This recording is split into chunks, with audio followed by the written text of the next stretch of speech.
This is me and my hubby. Now, I like to do things like make pickles, pickle my squash, make cucumber pickles, make even little treat jars for my little corgi grand dog, Reginald. Isn't this adorable?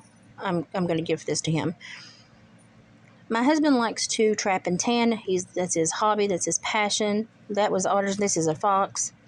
These are yotes, coyotes.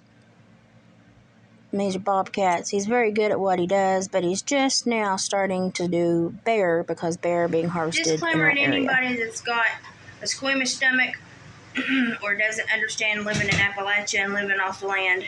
I'm in the fur shed today with David, and he is fleshing a pretty doggone big bear hide. About 400 pounds. About a 400-pound bear hide for a guy. He wants it tanned, but David has to do the fleshing so that it can be tanned. So if you're squeamish, turn away, because I'm fixing to show you how ginormous this thing is and what my husband does for a living. And don't come after me. I'm native and live in Appalachia, and I got no patience left. Look at this bear paw, y'all. And my husband wears a size 14 wedding band. Look at that bear paw. Look at that big old head. That giant old head on him. About all I can do is pick the cape up, put it in the freezer.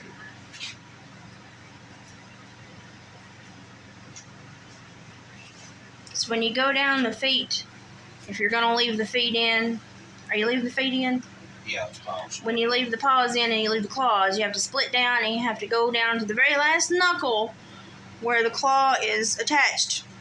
And you take everything out except for that very last knuckle so that the claw stays. And sometimes you still lose a claw, and that's when you have to get creative and put them back in. Bear's bad for the claws. Yeah, bear is bad for the claws to slip, but you get creative and get them to stick back in there. Now, he's got a bucket of the bear fat over there, and what happens to the bear fat? If it's clean, it goes to a lady to make soap, and if it's not clean, it just gets tossed out for cats to eat, or Cats or coyotes or whatever runs through. Yeah.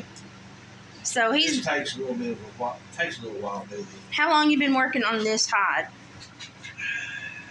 I've got to this part 5 hours non-stop fleshing. Probably got 3 hours left. Feet takes a little while, but then I got the head dude and all that, that's the worst part. And this was a big, beautiful boar black bear. Pretty good size one for around here. 400 to 600 is a big bear for around here.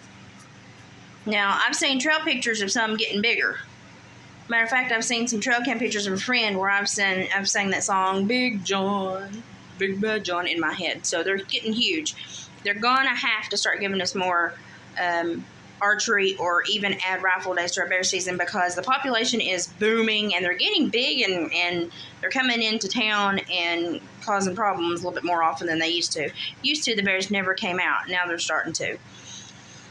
So we know our population is healthy. And when you get a big mamba jamba like this coming in, you know they're healthy because that's a fat heifer. Sorry, you're a man. He's a fat, big old boar.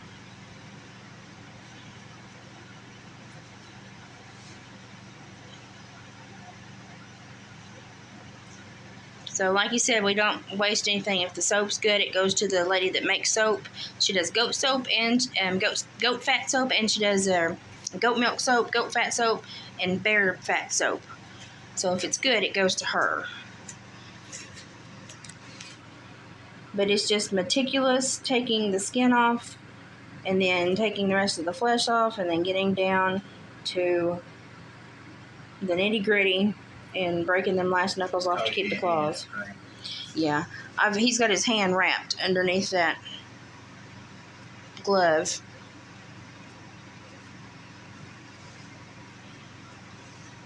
That's a big old paw. Big paw. Hold that paw up by your face. Turn it. Oh, don't let him fall. He's too big and heavy to fall. Well, that's what happens when you want stuff done. That didn't work that way. I wanted a video. Look at them pretty ears. He's so pretty.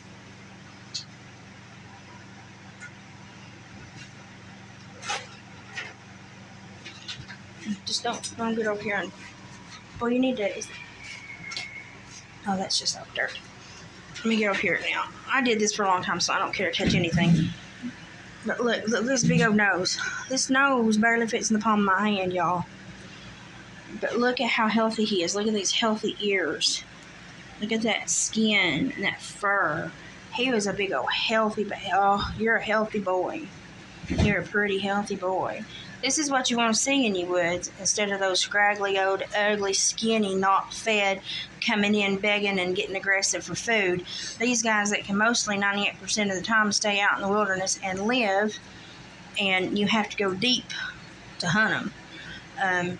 He's a pretty big old boy. Let me get his head on over here a little bit to help. Look at that. That's a pretty big old boy.